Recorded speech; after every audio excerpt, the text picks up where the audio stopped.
There's no feeling of safety. Everything I have has been taken from me. My driver's license, my birth certificate, everything that I valued and still held dear. The people come in trying to rob you at nighttime and be so strung out that they don't even care what they're doing or who they're doing it to. This is Seattle, home to one of the largest homeless populations in the U.S. Over 11,000 people are currently living on the streets here. Some live in shelters or government housing, but many reside in one of the 400 unsanctioned encampments across the city. This is one of them.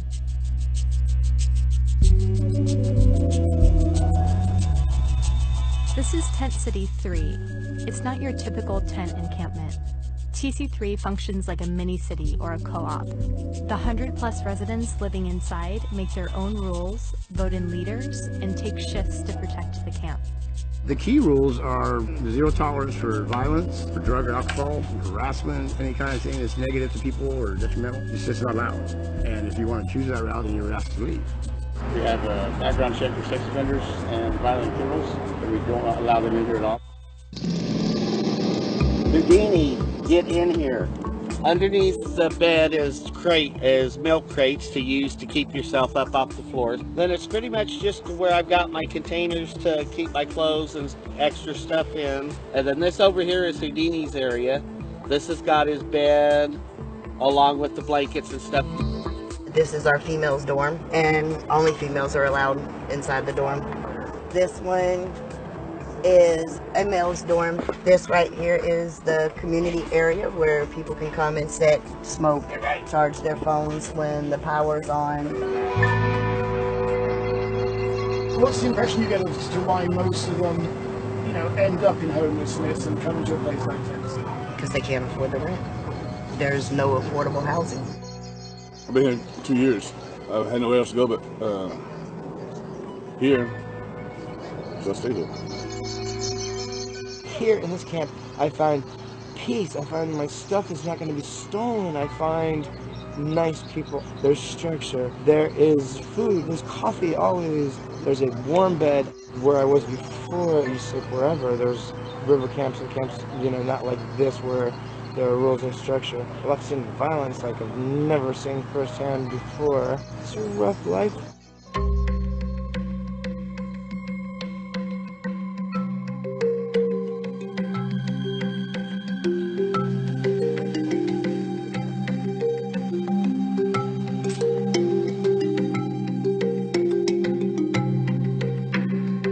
By moving every 60 or 90 days, those organized tent cities have engaged community members in having to come face to face with people who are experiencing homelessness and having to overcome some of their own prejudices or misgivings or misunderstandings.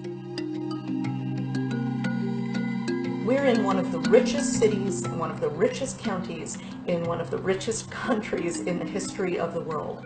And if we want to claim that what we are doing, for example, for disabled women who have experienced trauma and long homelessness, that the best we can do for those women is to give them 4 pieces of plywood and a tarpaulin over their head, then I say no. We have to create thousands more deeply affordable homes for people who won't be able to pay market rate. As far as housing stuff, that's how long that takes. The camp still be here though. They'll keep me, even when people get housing. We're hoping here within the next month or two to be out in our own apartment. I won't forget about the people here, I won't turn my back on them because I know what they need here and I can help.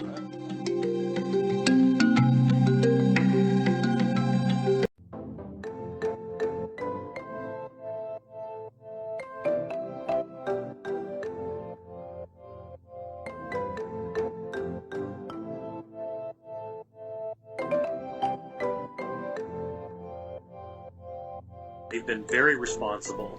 In fact, maybe a little more responsible than your everyday employee that gets hired because they feel like there's something that they need to prove, and that's how appreciative they are.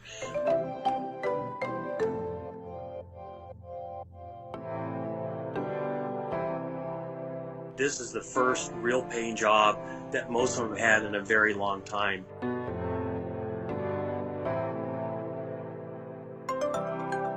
The hiring process is somewhat unique. A lot of the people that are homeless have criminal records that would prohibit them from working for the city of Fort Worth and some other employers. They develop an employment record so that they can apply for jobs with corporations and other local businesses. Once they become homeless, they somewhat lose hope. They lose the connection to services that they need, be productive. It just becomes a cycle of moving from one camp to another and standing in line at a soup kitchen.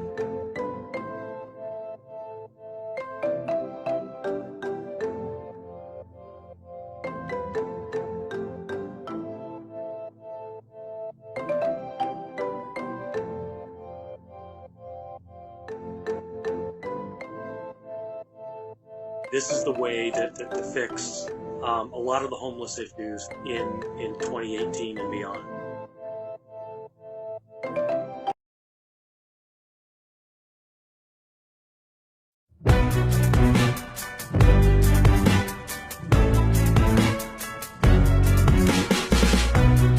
These aren't cramped little boxes. They're truly wonderful homes.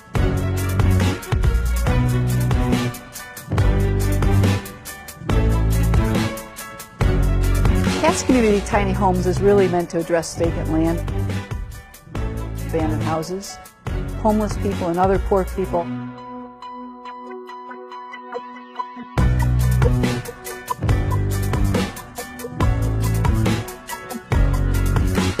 it's very reasonable and manageable for people making as little as $9,000 a year. They're tiny houses, but it's a really big way to break poverty.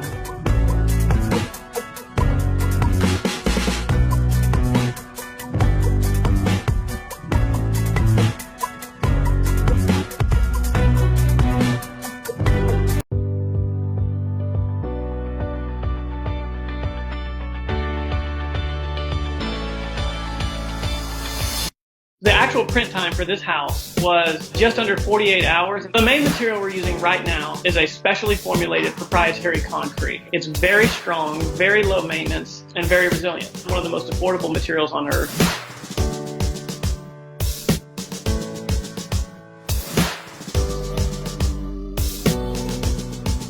3D printing is a revolutionary for building. It is faster, cheaper, it produces a more energy efficient and comfortable building with less waste. We can print them any size, any shape, with any number of rooms for any number of occupants.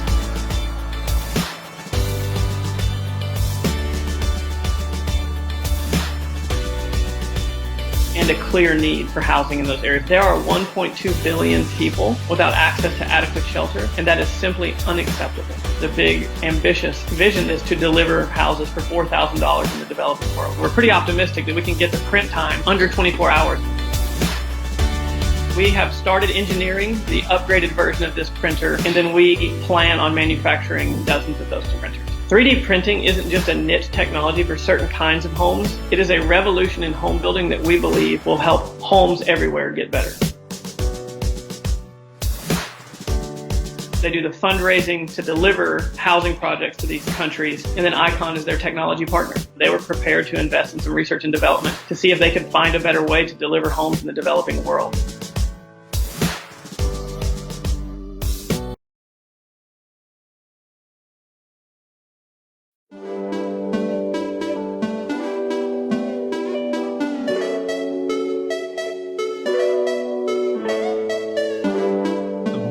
Design the building for the climate that it's in, the less you need to use air conditioners or furnaces, or even eliminate them altogether. When we're designing bioclimatically, we're thinking about the environment around our building.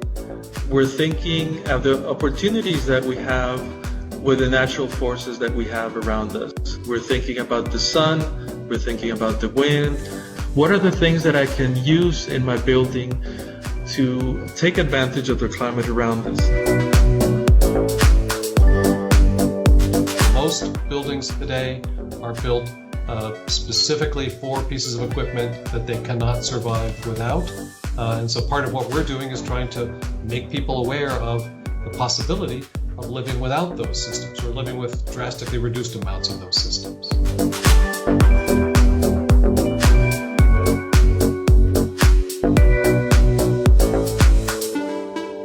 Before we had mechanical systems, the only way to make our buildings more comfortable was actually to work with nature. Virtually every pre-modern society, and by pre-modern I mean before the 19th century, they were all good at adapting to their climate because they had to.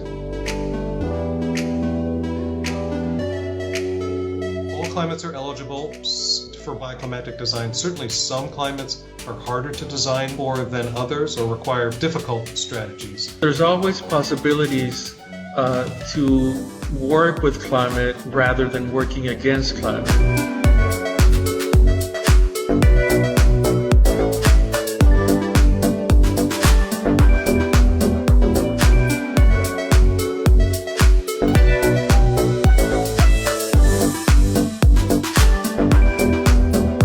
Whenever we use the sun to heat our building, we're saving energy. Whenever we're saving energy, we're also reducing the emissions produced by our buildings. We're also reducing greenhouse gas emissions, and we're reducing our impact on climate change. Awareness is probably the biggest issue. People really do have a misconception and think that designing bioclimatic buildings is difficult. It is not difficult. Many of these principles are very simple, and it is easy to implement. If all our buildings were carbon neutral, we would be cutting emissions in the United States by half. So if we did that, it would be a huge step